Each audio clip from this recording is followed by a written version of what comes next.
मी या ठिकाणी आमच्या सर्व संयोजक मंडळींच्या वतीने आदरणीय श्रद्धेय परमपूजनीय पट्टाधिष्ठित मादाचार्य प्राचार्य राजर बाबाजी शास्त्री सांगवी बाबांना विनंती करतो की आपण आमच्या या सर्व मार्ग पदयात्रेकरूंना आपण या ठिकाणी शुभेच्छा आणि मार्गदर्शन या ठिकाणी करावं.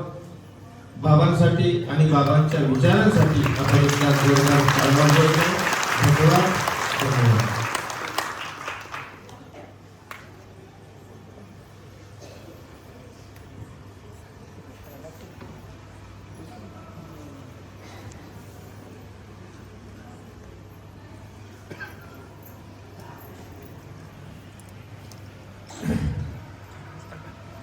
जो वेद तर्क चतुरा गमयोग शास्त्रा षडदर्शना विवसिता न कळे परात्मा तो केवी निमतील वाल्प विवेक अंशे वर्णीन सर्व विषया कुळकर्म सक्तो वर्णीन सर्व विषया कुळकर्म सक्तु सर्वज्ञ श्री चक्र.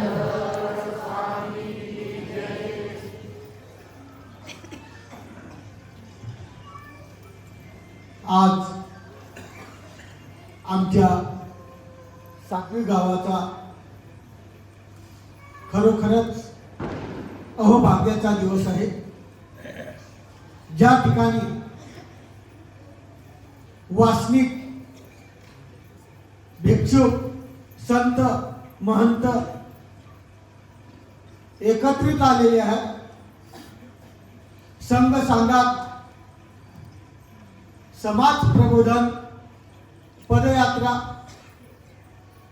या पदयात्रेचे संयोजक जे आपल्याला सर्वांना अथक परिश्रमातून प्रत्येक गावाला जाऊन प्रत्येक गावातील पिढीचं प्रसाद वंदन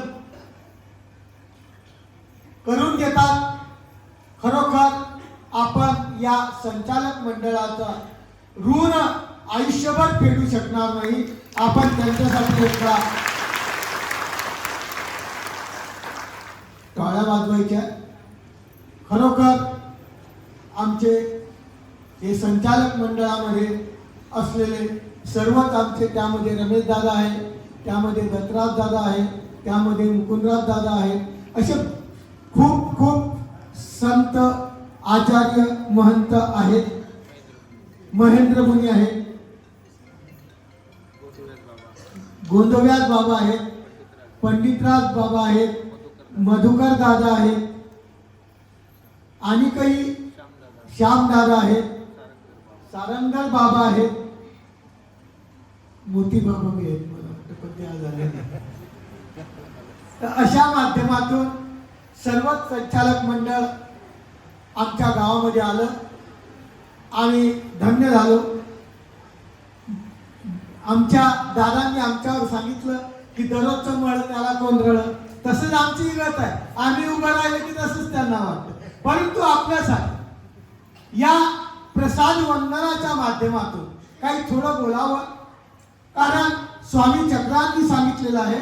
स्वामी चक्रांचा बेलापूरवरून उदास होऊन उत्तर दिशेला निघून गेले तेव्हा स्वामींनी सांगितलं असंविधानी आपण सर्वांनी आम्ही निघून जाणार, पण असंविधानी राहिल्यानंतर आपण काय आचरण करायचं, काय वंदन करायचं, हा विधी सांगत असताना आमच्या टीकाकारांनी सांगितलंय की बहुत प्रसाद वंदन करावे, बहुत स्थान वंदन करावे, बहुत भिक्षुका भेटावे, बहुत वासनिका भेटावे. ऐसा जो करील, असा जो करेल त्याला चालता बोलता देव तो दुर्लभ आहे, तो सुलभ झाल्याशिवाय राहणार नाही. अशा माध्यमातून ही पदयात्रा आपल्या ठिकाणी या सांगवी गावात आली. आपण सर्व या पिढीचं वर्णन करत आहात, या पिढीच्या देवपूजेबद्दल थोडीफार माहिती आपल्याला सांगणार आहे. या मंदिरची परंपरा जवळजवळ 200 वर्षापासून या गावाची, या मंदिरची परंपरा मानव पंथात या 200 वर्षापासून या गावात चालत आलेला आहे. या गावात प्रथम महानुभाव पंथ नव्हता, परंतु असं परंपरेने बोललं जातं की जवळच महेलखेडी म्हणून गाव आहे. या गावाला हा मानवा पंथ होता. इथलेच काही या परिवारातले पूर्वीचे जे सदस्य आहेत ते त्या ठिकाणी काहीतरी रोजानी सालानी काम करत होते. त्यांना तो धर्म आवडला. आवडल्यानंतर त्यांनी तो उपदेश घेतला आणि उपदेश घेऊन खडका या गावाला, एरोंडल जवळ खडका आहे, त्या ठिकाणी अनुष्ठान केलं आणि त्या अनुष्ठानाच्या माध्यमातून या गावाला मिळालेला हा वरदान, हा धर्म चालत आला. आणि त्याच गावामध्ये हे एक महंती प्रतिष्ठा म्हणजे राजदर पिढी, ही राजदर पिढी या ठिकाणी चालत आलेली आहे. त्याच सोबत या गावाची परंपरा खूप सुंदर आहे. कारण पूर्वीचे लोक या गावामध्ये यायचे, मार्गस्थ यामध्ये राहायचे. बरेच लोक शेवटपर्यंत या ठिकाणी राहायचे आणि प्रकृती स्वास्थ्य किंवा वार्धक्य असल्यामुळे बरेच लोक काय व्हायचे, इथं आपली देहाची जी यात्रा आहे ती संपवायची. आणि अशा माध्यमातून काही परिवार, आमच्या साधू लोकांनी प्रसाद हे या लोकांना दिलेले होते. आणि हा प्रसाद प्रत्येकाच्या घरी जे जे आहेत त्यांच्या घरी होते. आता प्रत्येकाच्या घरी असताना या लोकांनी विचार केला. काय विचार केला की आपल्या घरी प्रसाद आहे, आपण त्याची व्यवस्था करू शकणार नाही, आपल्याला तेवढी जोपासना होणार नाही. दुसरी गोष्ट, आपण वंदन करू तर आपल्या आपल्या पुरतं करू, सर्व दुनियेला, सर्व समाजाला त्याचा लाभ होणार नाही. म्हणून मला वाटते 1986 मध्ये आमचे पेंटर मामा, उल्हासदादा, गावातील सर्व मंडळींनी विचार केला आणि गावातील प्रत्येक घरचा प्रसाद या ठिकाणी आला. आणि ते दत्त मंदिर आपण वाचत असतात प्रसादावर, त्या दत्त मंदिराचे जे 8 जोड आहे हे संपूर्ण या गावाचे आहे. ते एकत्रित या मंदिरात समर्पित केले आणि हे सर्व लोकांना, बाहेरून येणाऱ्यांना, इथल्यांना सर्वांना नमस्कार होतात. हा एक उद्देश धरून या लोकांनी केलेले हे एक आहे. 5 जोड हे मंदिर आपल्या पिढीचे आहे, 8 जोड या मंदिराचे आहेत. या माध्यमातून जी देवपूजा आहे, देवपूजेमध्ये एक ओटा आहे, तो चिंतामणी ओटा आहे पिढीचा आणि त्याच्यामध्ये अनेक प्रकारचे विषय बसवलेले आहेत. दुसरी गोष्ट, या पिढीचं खंबे आहे, खांब आहे. आपण पाहिले असता हे खांब इतर खांबासारखे नाही, तर त्याला सूत खेळवलेलं असं मानवा पंथात म्हणतात. त्याच्यामध्ये अनेक प्रकारचे विशेष त्या खांबामध्ये आहे. आपण वंदन करत असताना, त्या वंदन करताना आपल्याला ते जाणवलं असेल की हे खंबे अशा पद्धतीचे हे समोर आलेले खांब आहेत. हे सूत खेळवलेले, याच्यामध्ये अनेक प्रकारचे विशेष कथा.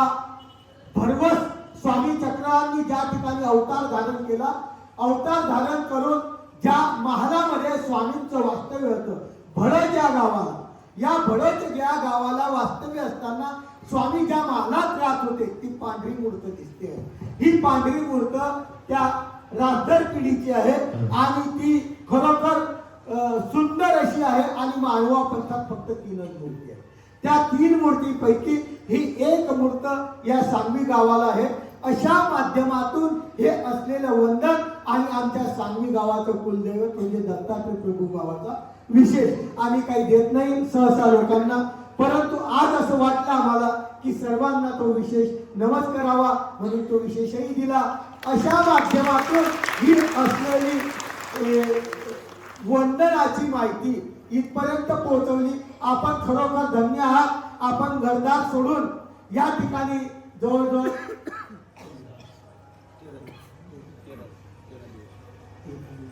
13 दिवस आपली पदयात्रा चालते आहे. दादा आम्हाला सांगायचं खूप हे वाटतं, आम्ही सुद्धा पदयात्रा सुरू केलेली आहे, पण आमची यावर्षी 3 दिवसाची पदयात्रा आहे. पण आमचे भाग्यवान लोक काय म्हणतात 3 दिवस और 3 दिवस बाहेर जायचं. खरोखर या लोकांसाठी तुम्ही टाळे वाजवा.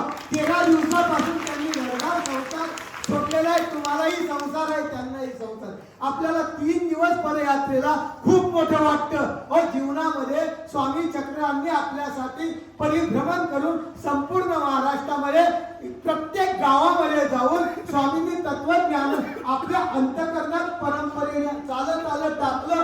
आणि अशी असलेली परंपरा आपण जर स्वामींच्या याच्यावर आचारावर नाही चाललो तर आपल्या या जीवनाला काही अर्थ आहे का? म्हणून आपण सुद्धा यांचा आदर्श घ्या आणि अशा पदयात्रेमध्ये आपणही सामील व्हा आणि या चतुर्विध साधनाचा लाभ घ्यावा अशी एक सूचना करतो आणि माझे लांबलेले शब्द संपवतो. दादांनी आम्हाला परत मार्गदर्शन करावं, त्यांच्या मार्गदर्शनाची वाट पाहतो. धन्यवाद बाबाजी. खरोखर बेंबीच्या देठापासून बाबांनी आपल्याला मार्गदर्शन केलेला आणि ही शिदोरी आपल्याला घरी घेऊन जाता आली पाहिजे. नाहीतर बहुसंख्येनं आपणही पदयात्रेमध्ये आलो, अनेक पदयात्रा केल्या, पण जाताना काहीच घेऊन नाही गेलो तर मग आम्ही ही पदयात्रा काढून त्याचा जसा तसा उपयोग होणार नाही. प्रसाद वंदनाचा, स्थान वंदनाचा लाभ होणार,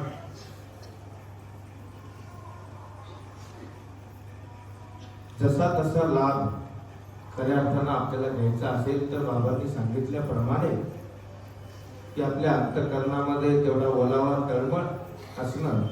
का तर तुम्ही खरोखर घरदार सोडून सगळं या ठिकाणी आला आणि इथं आल्यावर इथून काय घेऊन जायचं हे आपल्या तुमच्या हातात आहे. सांगत असताना महत्वाची गोष्ट मी तर म्हणेन बाबा, संपूर्ण मानभाव पंथाच्या इतिहासात खऱ्या अर्थानं सांगली गावाने एक आगळा वेगळा इतिहास आमच्या पंथासमोर ठेवला असेल. कारण लोक दान देतात, पैसे देतात, पंक्ती करतात, कपडे देतात, सगळं देतात, पण प्रसाद मात्र कोणीच आजपर्यंतच्या इतिहासामध्ये मंदिरामध्ये दिलेला माझ्या तरी कानी आलेला नाही. आणि खरोखर जे कोणी माणसं या ठिकाणी असतील, ज्या महिला या ठिकाणी असतील की ज्यांच्या घरून प्रसाद दिला, लक्षात घ्या, देवानी इंद्रभटाला फुटा प्रसाद दिला आणि देवाच्या पश्चात स्वामी उत्तरापंथी निघून गेल्यानंतर मानभाव पंथामध्ये जेव्हा देवानी सांगितलं की बाबा हो, इथून पुढे तुम्हाला खऱ्या अर्थानं येतीच्या सबंधा गेले तितुले ओटे गोटे आदी करोनी नमस्करणीय किंका. इंद्रभटांना फुटा प्रसाद देत असताना याला प्रत्येक दिवसाला तुम्ही दररोज या प्रसादाला वंदन करा. आधी येत एक पुष्प वाहिजे, सकृत सेविजे, अति यत्न कीजे, हा विधी विहिला आणि सांगितलं की प्रसाद सेवेत पुरुष धर्मी लक्ष होय. या प्रसाद सेवेचं इतकं महत्व आहे. आपल्याला गंज चढलेला आहे, मलिनत्व आलेलं आहे. ती प्रसाद सेवना केल्यामुळे, वंदन केल्यामुळे आपले रजतम दूर होत असतात. इतका महत्वाचा हा प्रसाद आहे. आणि तो प्रसाद ज्या व्यक्तींनी खऱ्या अर्थानं मंदिरात दिला तो निश्चितपणाने भाग्यवान आहे. ध्यानात ठेवा. कारण तुमच्या घरामध्ये येऊन कोणता वासनिक प्रसाद करणार नाहीये. लक्षात घ्या, कोणता साधू तुमच्या घरामध्ये येऊन प्रसाद वंदन करणार नाहीये. पण मंदिरामध्ये आल्यानंतर प्रत्येक अमावस्या पौर्णिमेला किंवा सणावाराला, आषाढी एकादशीला, नवरात्रीला या ठिकाणी निश्चितपणाने ही देवपूजा सोडल्या जाते आणि त्याचं गोमट घर बसल्या तुम्हाला भेटतं. जिंदगी के साथ भी और जिंदगी के बाद भी तुम्ही निमित्त झाला. येणाऱ्या पिढीचा जरी समजा खऱ्या अर्थानं वसावारसा असेल, बाबा आमच्या घरचा प्रसाद आहे, पण दिला तुम्ही ना, म्हणून तुम्हाला ते निमित्त गोमटा असा आहे की ज्या ज्या वेळेला जी जी मंडळी प्रसाद करेल, वंदन करेल, त्यातला 10%, 20% भाग निश्चितपणाने घर बसल्या तुम्हाला भेटतो आहे. म्हणून ही अत्यंत गौरवाची गोष्ट आहे, अभिमानाची गोष्ट आहे. आणि हा वसा वारसा खऱ्या अर्थानं आपल्याही कदाचित आपल्या गावामध्ये किंवा आपल्याकडे जरी असेल तर आपणही हा सुंदर असा विचार केला पाहिजे. कारण या गोष्टीतून खऱ्या अर्थानं धर्म वाढणार आहे. या गोष्टीपासून एक नवीन प्रेरणा मिळणार आहे. आणि जेणेकरून खऱ्या अर्थानं आपल्याला ऊर्ध्व गतीला जर जायचं असेल तर त्यासाठी खऱ्या अर्थानं ह्या गोष्टी तितक्या महत्वाच्या आहेत. मग त्यावेळेला तो इंद्र भटांना विधीपूर्वक हा फुटा दिल्यानंतर जेव्हा स्वामींच्या पश्चात माईन भट्ट तो फुटा मागण्यासाठी गेले, इंद्र भट्टाने नकार दिला. नाही नाही, हा गोसावी मज प्रसन्न होऊन दिला, मी देणार नाही म्हटले इंद्र भट्ट. ही वार्ता आचार्यांच्या कानावर गेली. आचार्य म्हणाले, अरे फुटा काही त्याच्या बापाचा, फुटा गोसाव्यांनी जरी त्याला दिला पण आशिक्या परमार्गाच्या हेतून दिला. म्हणून स्वतः आचार्य त्या इंद्र भटाजवळ गेले आणि त्याला सांगितलं की बाबा, हा फुटा काही तुला एकट्याला दिला नाही, दिला तुला, पण सगळ्या मार्गासाठी परमार्गाच्या हेतूने तुला दिला. तो फुटा इकडे घेऊन ये. मग इंद्र भटांनी तो फुटा आचार्यांच्या हातामध्ये दिला. त्याचे 2 भाग केले. अर्धा फुटा इंद्र भटांना दिला. दुसरा जो अर्धा भाग होता फुट्याचा तोही इंद्र भटांच्या हातामध्ये दिला. आणि दिल्यानंतर मग आचार्य त्या इंद्र भटांना म्हणतात की आता हा अर्धा भाग तू तुझ्या हाताने प्रसन्न होऊन प्रसन्न मनोधर्माने मला दे, मार्गासाठी दे. तेव्हा इंद्र भटांना सुख वाटलं. अगोदर आचार्यांनी सगळा फुटा आपल्या हाती घेतला, नंतर 2 भाग केले, दोन्ही भाग त्याच्या हातामध्ये दिले आणि परत सांगितलं की याच्यावर तुझा अधिकार होता, म्हणतो ना, तू तुझ्या हाताने प्रसन्न मनोधर्माने दे. इतक्या आवडीपूर्वक मनोधर्माने अंतःकरणात समाधान वाटून इंद्र भट्टांनी तो अर्धा भाग आचार्यांना दिला. आणि दिल्यानंतर 2 साष्टांग दंडवत घातले. हा विधी लक्षात घ्या. कधी कधी काय होतं, आपण एखाद्याला विशेष मागतो, मागून घेतला तो नव्हे. वंदन केल्यानंतर तुम्हाला जसा तसा लाभ होणार नाही, ध्यानात ठेवा.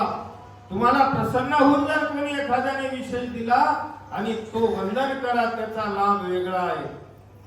मग चोरून जर घेतला तर त्याचा लाभ होईल का?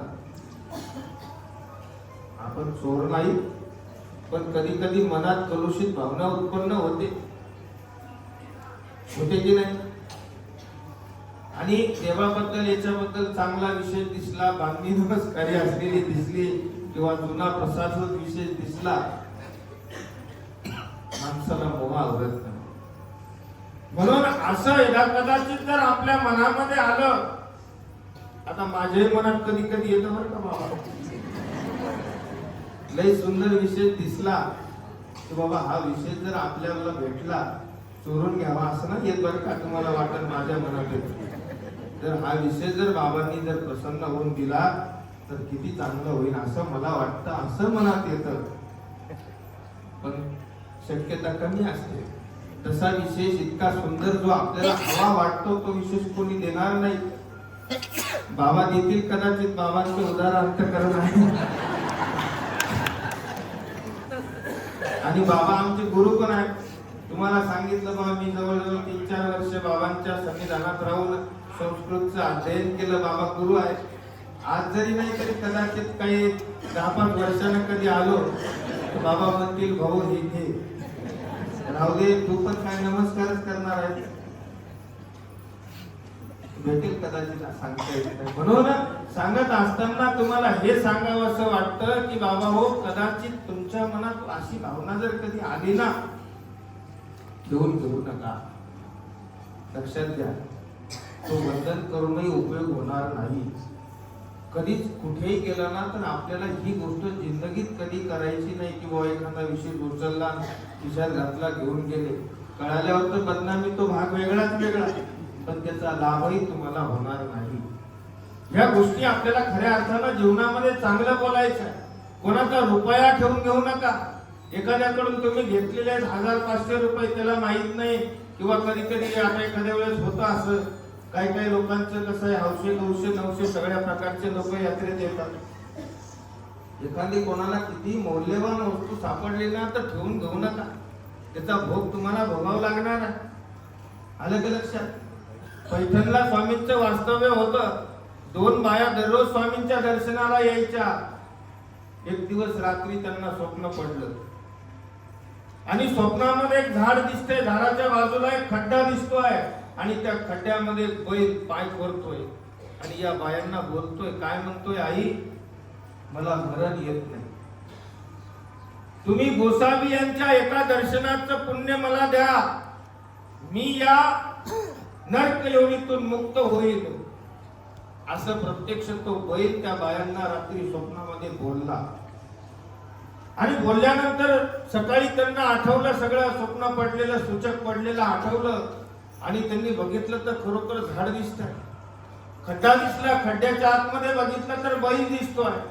आता मात्र घाबरल्या, स्वामींकडे आल्या आणि स्वामींना घडलेला वृत्तांत सांगितला की बाबा असं असं मला स्वप्न पडलं आणि प्रत्यक्षात तसंच होतं. स्वामी त्या बाईला म्हणतात, मग तुम्ही एका दर्शनाचं पुण्य दिलं का? त्या अगोदर स्वप्नामध्ये तो बैल काय म्हणाला त्या बाईला, आई मी पूर्वी ब्राह्मण होतो, माझं ओझं दुसऱ्याच्या खांद्यावर दिलं म्हणून मी बैल येवणीला गेलो आणि आता मला मरण येत नाही. पदयात्रेत आपणही आपलं वजन दुसऱ्याच्या खांद्यावर देताना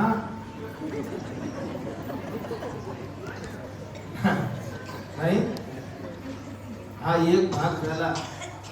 दुसरा भाग, आई मी पूर्वी एका व्यापाऱ्याच्या 2 आसू बुडवल्या, 2 आसू बुडवल्या, त्यामुळे मला बैल येवणीला जावं लागलं आणि आता मी मरण मागतोय पण मला मरण येत नाही. तुम्ही मला गोसावी यांच्या एका दर्शनाचं पुण्य द्या. मग आपण कोणाकोणाची किती ठेवले देऊन टाका. माझ्याकडे दिले तर मी त्यांना पोच करत.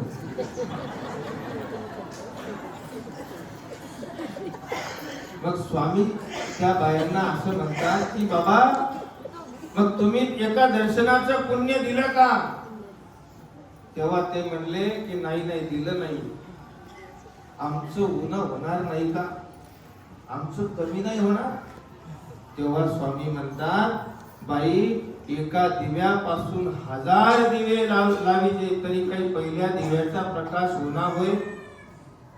एका मेणबत्ती पासून तुम्ही यात्रेमध्ये 100, 200, 500 मेणबत्त्या लावता, पहिल्या मेणबत्तीचा उजेड कमी होतो का? बाई पुण्य देता पुण्य वाढे की, देता घेता दोन्ही कुळे उद्धरती. ध्यानात ठेवा.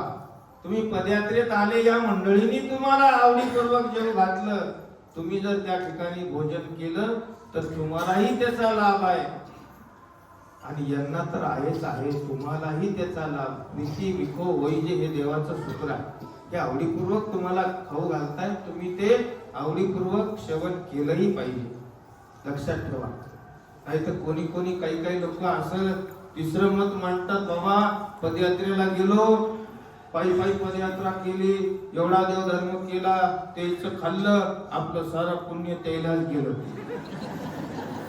आपल्या हातीपदरी काय पडलं, असं त्या काही काही लोकांचं मत आहे. त्यांना हे प्रमाण आहे. ध्यानात ठेवा. पुण्य देता पुण्य वाढे. नाही जेवला तर उलट तुम्हाला माई मट्टांची स्मृती ध्यानात ठेवा.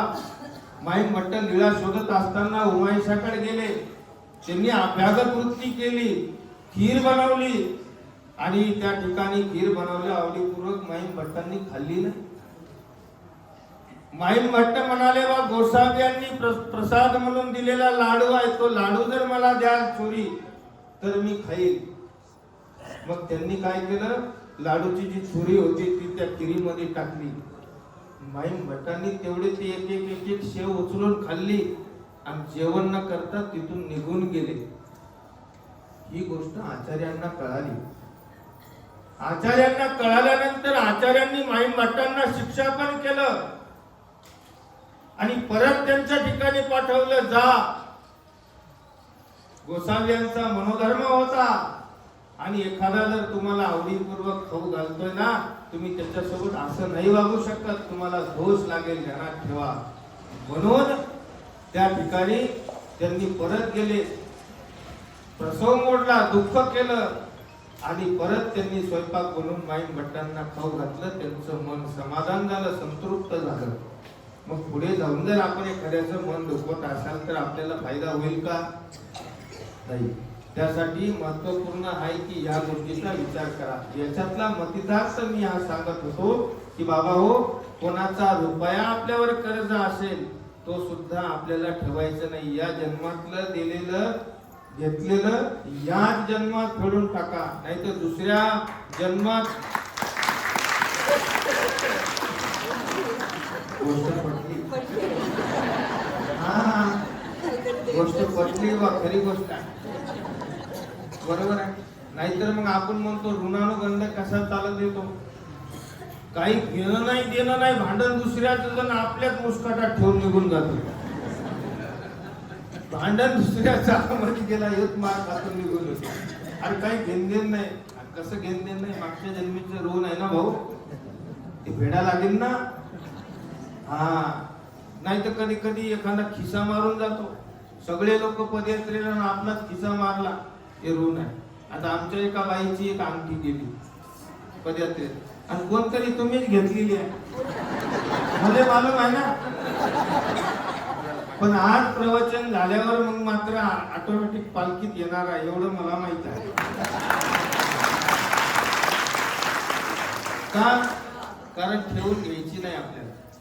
कुठं फेडणार आहे तो? कुठं काय कमी केलं देवानं तुम्हाला? सांगा बरं, विचार करा. काही कमी केले का?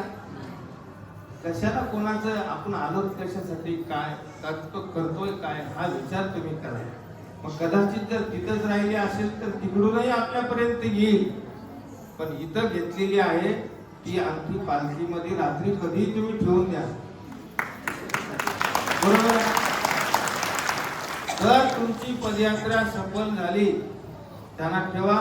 देवपूजा संपली ना? चालू आहे ना? बर. म्हणून अशा पद्धतीने खरोखर आपल्याला या वर्षी या पदयात्रेमध्ये आपला जास्तीत जास्त फायदा आहे. कारण तुम्ही गाड्या काढता, आमचे मामा दरवर्षी गाडी काढतात. कुठे गेले संतराम दादा? 250 लोक या वर्षी किती होते? 200 लोकांचा जथ्था आषाढी एकादशीच्या निमित्तानं स्थानवंदन करत करत. आता वय आहे त्या माणसाचं गिरायचं,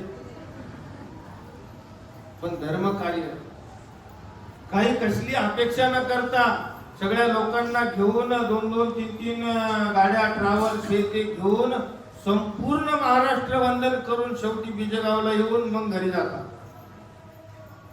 स्थान कधी करू शकता, लक्षात ठेवा. पण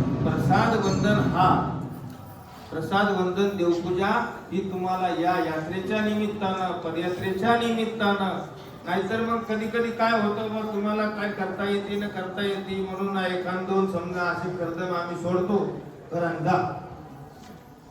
पण तसं नाही. एवढी संचालक मंडळी आलेली आहे, बाबांना विनंती केली, बाबांना सांगितलं बाबा आवश्यकत्वे आम्हाला आपली जी देवपूजा आहे पिढीची करवा. बाबांनी काय सांगितलं, बाबा आम्ही हा दत्तप्रभूचा विशेष कोणाच्याच हातात देत नाही, पण आज पहिल्यांदा तुम्हाला या ठिकाणी वंदन करायला भेटला, ध्यानात ठेवा. म्हणून ही जी प्रसाद व देवपूजा या भागात आहे ती देवपूजा तुम्हाला यावर्षी पदयात्रेत आल्यामुळं, आज मला आमच्या शेलूच्या अर्चनाबाईचा फोन आला. बिचारी फोनवर रडत होती. म्हणले बाबा आता कधी नंबर लागेल आपल्या पदयात्रेचा, एवढी सुंदर देवपूजा आम्हाला कधी करायला भेटल, ही तळमळ पाहिजे. कर्म तुम्ही जोडून ठेवताना देवाने सांगितलं, जीव क्षणा एका माझी ते एक आपदवी आपणे अशी जे जन्माचा सहस्त्री निस्तरून सरे. हजारो जन्म घेतले तरी एका क्षणात केलेलं कर्म फिटत नाही. 1000 जन्मात एखादा रस्त्याने डोंगर पेटून घेतात ना काही लोक, विडी वडली काळी दिली फेकून गेला ना डोंगर जळून. हजारो लाखो जीव जंतू मेले, ते भोगावंच लागते. मग असे कर्म जोडून ठेवलेले कुठे फेडसा? त्यासाठी देवाने सांगितलं सोपा उपाय, अप्राप्ती निमित्त के दुःखे कर्माची या राशी नासती. शब्दचा अर्थ लक्षात घ्या. अप्राप्ती जर भावली, जशी त्या अर्चनाबाईला भावली, बाबा मला कधी कधी देव होईल, कधी कधी मला प्रसाद करायला भेटतील, एवढ्या साधूचं दर्शन मला कधी होईल, याला अप्राप्ती म्हणतात. ती तुम्ही बसल्या जागी घरी जरी भावली ना, तरी कर्माची राशी, एक रास नाही, एका रास. रास कशाला म्हणतात? रास आडगावकर, धान्याची रास, गव्हाची रास. एका राशीतले तुम्ही गहू मोजू शकता का? घरी गेल्यावर मोजून दाखवा. मोजू शकतो का एका गावात राशी मधले गहू? मग एका राशीतले गहू मोजू शकत नाही, तर देव म्हणतात कर्माची या राशी म्हणजे ढिगच्या ढिग तुमचे कर्माचे जोडून ठेवलेले कशानं? अप्राप्ती भावल्यानं नाचतात. मग पहा बरं किती सवलत आहे, किती फुकट आहे. याला काय रुपया खर्च करायची गरज आहे का? महेंद्र मुनी म्हणतात विडे ठेवत नाही, ताट फिरवलं तर साऱ्या लवंगात लवंगा.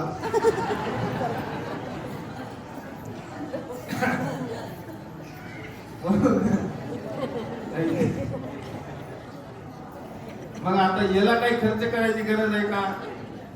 फुकट. फक्त अंतःकरणामध्ये तुमचं दुःख किंवा त्याबद्दल तळमळ असली ना, तर या साऱ्या गोष्टी खऱ्या अर्थानं सुलभ होतात. आपल्यालाही आपल्या जीवनामध्ये अशा अनेक गोष्टी करायच्या आहेत. आता विशेष करताना लोकांना इतकी गडबड. आता महेंद्र मुनी हे ते बोलले बाबा पुरुष मंडळी बघा पायाला एवढा वेळ लागला, पुरुष तर झाले, बाहेर फिरून आले, सगळं झालं बरोबर. पण महिलांची देवपूजा होताना शांततेत किंवा काहीतरी समजा भावनिक असतात. आणि तो महिलांचा एक विशिष्ट म्हणजे हे आहे की थोड्या धार्मिक भावनिक महिला असतातच, पण थोडं अजून की आपल्याला भावनिक होता आलं पाहिजे. विशेष केल्यावर घेतला ठेवला नको. तो विशेष कमीत कमी आपल्या कपाळाला इतक्या वेळ लावायचा आहे. आता पदयात्रेत नाही तर बाबांनी सांगितलं माईकवर म्हणून तुम्हाला चला म्हणलं, नाही थांबा. हे लोक नाही थांबा, आम्हा घरी गेल्यावर तुम्हाला वेळच वेळ आहे ना, काही काम आहे तर दुसरे असतील काम तर आहेत, पण जेवढा वेळ देवासाठी काढला ना, हातात घ्या, इकडून नमस्कारा, तिकडून नमस्कारा. तुम्हाला माहित नाही हा विशेष कुठला आहे. परमेश्वर अवताराच्या पवित्र सेवा संबंधास माझा दंडवत.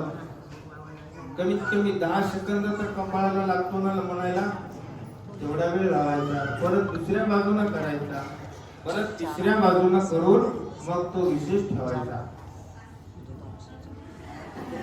घेतला ठेवला झाले. याला विशेष बंधन म्हणत नाही. म्हणून अशा पद्धतीने जर कोणी विशेष वंदन करेल शांततेत, त्या विशेष वंदनामुळे सुद्धा तुमचे कर्म नासतात, हे मला सांगायचं आहे. विशेष करिता नमस्कार नासती दोषाचे गिरीवर.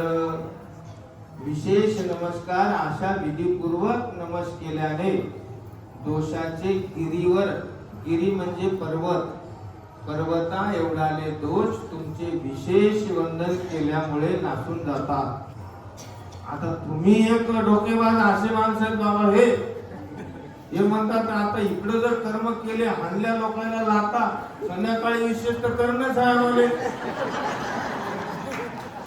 दोषा आमचे गिरीवर नाचल्या जातात शिवाजीराव, पर्वता एवढाले दोष नाचले जातात. बाबाने सांगितलं विशेष केल्यामुळं. इकडं लोक लोकांना शिव्या द्या, मारामाऱ्या करायच्या, सगळं करायचं आणि पुन्हा विषय जर केला नसले नाही प्रल्हादराव अजिबात नाही. जे अनावधानाने असे दोष आपल्याकडून असंख्य होतात, जाय 22 दोष आहे, 62,500 दोष जे आपल्याकडून होतात ते विशेष नमस केल्याने, अप्राप्ती भावल्याने. नाहीतर एखाद्याला लात मारायची, दंड होतो, त्याच्या मनातलं जाईल का? जरूर पहा बरं. सहज लात लागली त्याला दंड म्हणला तो म्हणाल बरोबर ठीक आहे जाऊ दे काय हरकत नाही, लागली असेल गडबडी लात मारायची जाणून बोलून दंड नाही नसल्याचं त्याच्या मनातलं जाणार नाही. म्हणून सांगण्यासारखं खूप काही आहे. बाबांनी सांगितलं